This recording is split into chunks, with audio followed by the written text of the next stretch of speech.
Kasama na natin si Chairman George Garcia ng Commission on Elections. Naku, lapit na ho ng BARM election. Chairman, magandang umaga po sa inyo. Chairman Garcia. Nawawala si Chairman George. Chairman. Sir Angel, at magandang umaga rin po sa mga kababayan natin. Apo, papunta ba kayo ng Mindanao mamaya? Yes po, Sir Angel, meron po tayong tinatawag na kahuli-huliang command conference. Kasama po natin ang lahat ng mga pinuno ng Sandatang Lakas ng Pilipinas, ang Philippine National Police, kasama rin po ang DILG at lahat ng security forces po natin upang mabigyan tayo ng update ano ba ang kalagayan ng peace and order dyan po sa Bangsamoro. At the same time, kung ano yung mga plano natin na ilalatag pa sa mga natitirang araw bago po tayo dumating sa September 14 na parliamentary election sa Bangsamoro. Pero as we speak, wala naman hong nangyari pang ibang karahasan matapos yung pananambang kay Interim Minister Makakwa. Tama po kayo, Sir Angel. Nag-iisa lang po na election-related incident yun at hanggang sa kasalukuyan nga ay ito ay tinatawag po nilang suspected na election-related incident. Pero tayo sa COMELEC, kinukonsider natin ito na election-related incident sapagkat yun yung posisyon niya. At the same time, kandidato siya. At the same time, at that time na tinambangan siya, ay yun yung panahon din na siya ay nanumpa bilang chairman, bagong pinuno, nung pangalawang pinakamalaking partido dyan po sa Bangsamoro. So other than that, wala na?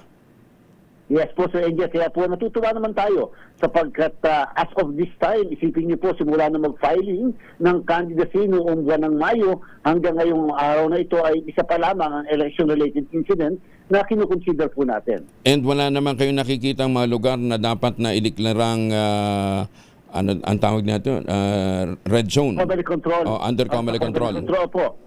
Sa kasalukuyan, wala po tayo kahit isang lugar man sa 105 na municipalities at 2 syudad sa buong Bangsamoro na pinag-iisipan natin na ilagay under COMELEC control. Yan po nangyayari sa Dato Udin Sinsungat na yun na yung pananambang ay hindi naman po natin pwede makonsider na dahilan upang ilagay yung lugar sa COMELEC control. At sa atin, patuloy po natin minamat sa ganyan upang bawat linggo ay pwede tayo mag-adjust ng category level ng bawat munisipyo. Kailan ba start ng campaign, Chairman? Nagsimula na po ang kampanyahan, Sir Angel. Matagal na po ito nagsimula at ngayon po ay tuloy-tuloy pa rin ang kampanyahan nila. Kami po, pinapanatili namin na maayos yung pangangampanya ng bawat isa at yung po mga illegally posted materials, dahil ko tinatanggal po namin yan on a daily basis. At so far naman po, yun nga po yung maganda rin po sa Bangsamoro, sumusunod, hindi mga pasaway, mga kandidato, mga political parties at mga sectoral organization. Mukhang may pinariringgan kayo, sumusunod. Mabuti sa Bangsamoro, sumusunod. Ayun po, sapagkat alam nyo, Sir Angel, alam nyo naman dyan sa lugar na yan, lagi na lang sinasabi na nagbabayo dito. Pero ito po, kahit po tingnan ng mga kababayan natin, yung po mga miyembro ng media na umiikot ngayon dyan, masasabi nila, number 1, napaka-peaceful ng area. Number 2, talaga naman kahit paano, pag sinabi natin hanggang dito lang mga limitasyon sa pangangampanya, yung po sa checkpoint, Sir Angel, isipin nyo, ni wala pa pong 30 ang atin pong naaaresto o nakukumpiskahan ng armas sa ating halos 23,000 na checkpoint sa buong Bangsamoro. Totoo ho yan. At saka, magalang ho yung mga kawal na tumatunod sa ating mga checkpoint, Chairman. Opo, at nirespeto ang mga karapatan at yun po yung sinasabi natin kahit naman po sa national and local elections. Sa mga checkpoint, dapat talaga plain view lang. Kung ano yung mga nakikita lang sa loob ng mga sasakyan at hindi magpapababa ng tao, hindi magpapabukas ng kung ano kapag sila ay dumadaan sa isang checkpoint. Dito sa Cavite, Chairman, kailan yung special election? At ito po ay mangyayari ngayong 29 ng Agosto, kaya po pagkagaling po natin, pagkagaling po natin dyan sa Bangsamoro, kaagad tayong dadako na dyan po sa special election natin na magaganap po ngayong darating na Sabado. Ngayong Saturday. Pero ongoing ang campaign?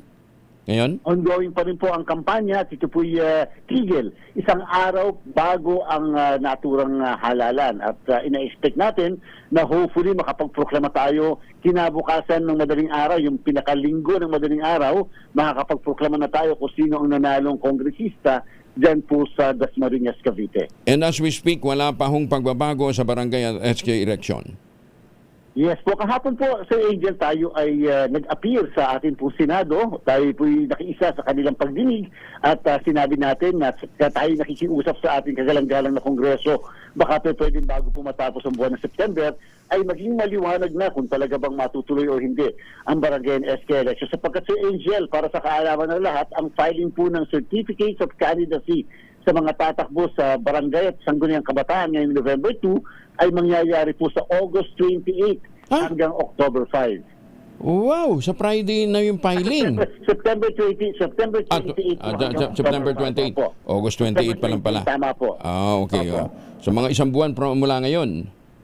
Yes po, kaya sabi natin, sana nga po kung talagang mamamadali yan, di sige po. Pero sa part ni Comelec, handa po kami isagawa ang halalan sa November 2. At the same time, sinabi rin po namin na tayo ay nakagastos na ng 8 bilyong piso doon sa 19 bilyong piso na inilaan para po sa eleksyon natin sa BSKE. Chairman, ingat po sa inyong biyahe mamaya. Maraming salamat po. Alam po, papunta na kayo ng airport. Maraming salamat Sir Angel. Ingat po. Maraming salamat. Mabuhay po kayo. Magandang umaga. Si Comelec Chairman George Garcia. Magandang umaga, Pilipinas! Rumor